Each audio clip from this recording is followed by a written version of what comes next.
Hello दोस्तों। आज हम लोग बात करने वाले हैं टैक्सेबल इनकम फ्रॉम सैलरी कैसे कैलकुलेट की जाती है। So guys, taxable income from salary calculate करने के लिए सबसे पहले हमें सैलरी के बारे में जानना होगा कि सैलरी क्या होती है। ओके, तो हम लोग बात करेंगे यहाँ पर सैलरी की। तो कोई भी पर्टिकुलर पर्सन्स एम्प्लॉयज अगर एम्प्लॉयर से कैश के रूप में और नॉन कैश के रूप में या मॉनेटरी नॉन मॉनेटरी के रूप में जितना भी है अमाउंट और उसके साथ जितने बेनिफिट्स हैं, जितनी परक्यूसिट्स हैं, देन अलाउंसेस हैं, इन सारी चीज़ों का जब टोटल लगाया जाता है तो यही टोटल यहाँ पर सैलरी के रूप में सामने आता है। ओके गाइस, बेसिकली एक बार फिर से बता दूं कि सैलरी क्या है। एक एम्प्लॉयज अपने एम्प्लॉयर से कैश और उसके अलावा नॉन मॉनेटरी, दैट्स मीन ऐसी फैसिलिटीज, ऐसी सुविधाएं जो केस में ना हो मिलते हुए बट केस के रूप में एडिशनल रूप में जब उसको फैसिलिटीज मिल रही है तो उन सारी फैसिलिटीज का टोटल और कैश मोड में जितनी मिलने वाले उसके जो सैलरी है, कैश है, उसके बाद जो कमीशंस हैं, ठीक है, इन सब का जो टोटल रहेगा वो सैलरी कहलाएगा। क्लियर?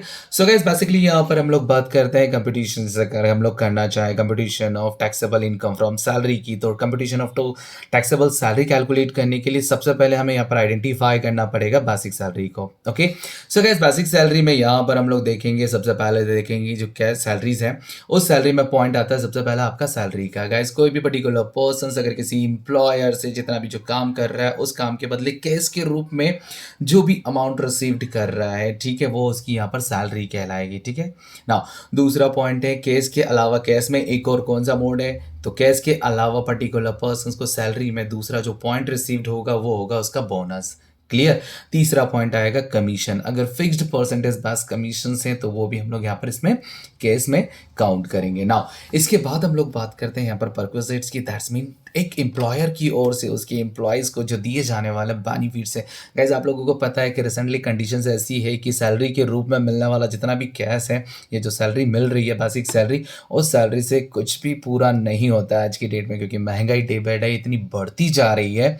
तो उस महंगाई के चलते पर्टिकुलर एक एम्प्लॉय जो होता है ना, उसकी जो बेसिक नीड्स होती वो तो पूरी हो जाती है, लेकिन उसके अलावा उसके बहुत सारी बेसिक नीड्स के अलावा बहुत सारी इच्छाएं होती हैं, उनकी भी ज़रूरत होती है। सो गाइस, एक एम्प्लॉयर जब अपनी एम्प्लॉयज़ को केस के अलावा या केस मोड के अलावा नॉन मॉनेटरी में जब जो फैसिलिटीज़ जितनी भी देता है वो फैसिलिटीज़ यहाँ पर उसकी परक्यूजिट्स कहलाएगी। ओके, तो परक्यूजिट्स में हम लोग काउंट करेंगे यहाँ पर, जैसे एक पर्टिकुलर पर्सन अगर कहीं जॉब करने के लिए जा रहा है तो जॉब करने के लिए उसकी जो बेसिक नीड होती है होती रोटी कपड़ा और मकान। बट रोटी कपड़ा और मकान के लिए सबसे पहले उसको नीड होगी कैश की, ठीक है, सैलरी की। तो सैलरी तो मिल रही है, लेकिन क्या आज की डेट में एक पर्टिकुलर पर्सन से जितनी सैलरी मिल रही है क्या उसकी सैलरी से वो सेटिस्फाइड है?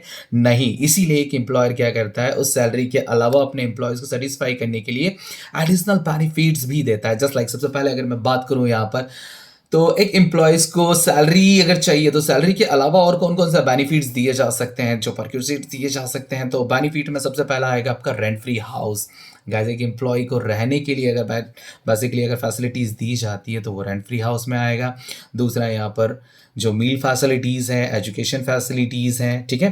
तो इन सारी चीज़ों के अकॉर्डिंगली जब किसी पर्टिकुलर पर्सन्स को या इसके एम्प्लॉयर की ओर से केस के अलावा, सैलरी के अलावा कमीशन, बोनस एंड अलाउंसेस जो दिए जाते हैं, उन सभी का जो टोटल रहेगा उस टोटल को हम लोग यहाँ पर कहेंगे ग्रॉस सैलरी।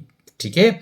सो गाइस, सबसे पहले हम लोग कैलकुलेट करेंगे ग्रॉस सैलरी। ग्रॉस सैलरी में आप लोग यहाँ पर इंक्लूड करेंगे सबसे basic salary, basic salaries, basic salary के अलावा जो आप लोगों का है, ठीक है, अलाउंसेस हैं, देन परक्विजिट्स हैं। Perquisites that's mean benefits. Allowances आपको पता है, अलाउंसेस यहाँ पर 3 टाइप्स के होते हैं, फुल्ली टैक्सेबल, ठीक है, fully exempted and partially taxable and partially exempted. So guys, जो भी क्राइटेरिया है उस क्राइटेरिया के अकॉर्डिंगली हम लोग यहाँ पर उसे कैलकुलेट करेंगे और जो जितना भी टैक्सेबल अमाउंट होगा वो हम लोग यहाँ पर इंक्लूड करेंगे। सो गाइस, बेसिकली कैश और नॉन कैश में जो बेनिफिट्स दिए जा रहे हैं उन सभी का जो टोटल रहेगा उस टोटल को हम लोग यहाँ पर कहेंगे ग्रॉस सैलरी। ठीक है।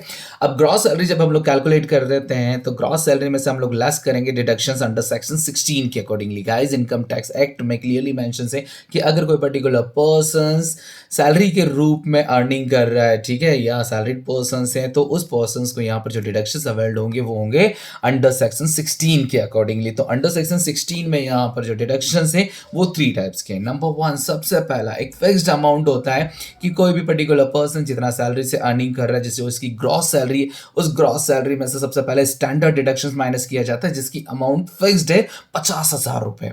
क्लियर। सबसे पहला डिडक्शन कौन सा है अंडर सेक्शन 16 में? पॉइंट नंबर 1 स्टैंडर्ड डिडक्शन जिसकी अमाउंट 50,000 से। नंबर 2 जो डिडक्शन दिया जाता है वो होता है इंटरटेनमेंट अलाउंस का। गाइज यहाँ पर आप लोगों को एक बात बताना चाहूंगा कि इंटरटेनमेंट अलाउंसेस का जो डिडक्शन अवेल्ड होता है, जो बेनिफिट इसका जो मिलेगा वो ओनली गवर्नमेंट इंप्लॉयज को मिलता है। प्राइवेट सेक्टर्स में प्राइवेट इंप्लॉयज को इंटरटेनमेंट अलाउंसेस का बेनिफिट नहीं मिलता है। क्लियर। थर्ड पॉइंट यहाँ पर जो आएगा वो है प्रोफेशनल टैक्सेस का। गाइज आप लोगों को पता है कि हम लोग जिस स्टेट में रह रहे हैं वहाँ की स्टेट लाइक लोकल टैक्सेस जो इनडायरेक्ट वे में कलेक्ट करती है उसको हम लोग प्रोफेशनल टैक्स कहते हैं। और प्रोफेशनल टैक्स का जो मिनिमम अमाउंट है वो 1,000 है एंड मैक्सिमम अमाउंट है 2,500। तो ये एक एम्प्लॉयर, एक ऑर्गेनाइजेशन खुद क्या करती है, डिडक्ट कर लेती है एम्प्लॉयज की सैलरी में से। सो गाइज इस टाइप से यहाँ पर जो एक पर्टिकुलर पर्सन, सैलरीड पर्सन की जो ग्रॉस सैलरी कैश और नॉन कैश मोड के रूप में जो आ रहा है वो ग्रॉस सैलरी में से हम लोग लेस करेंगे।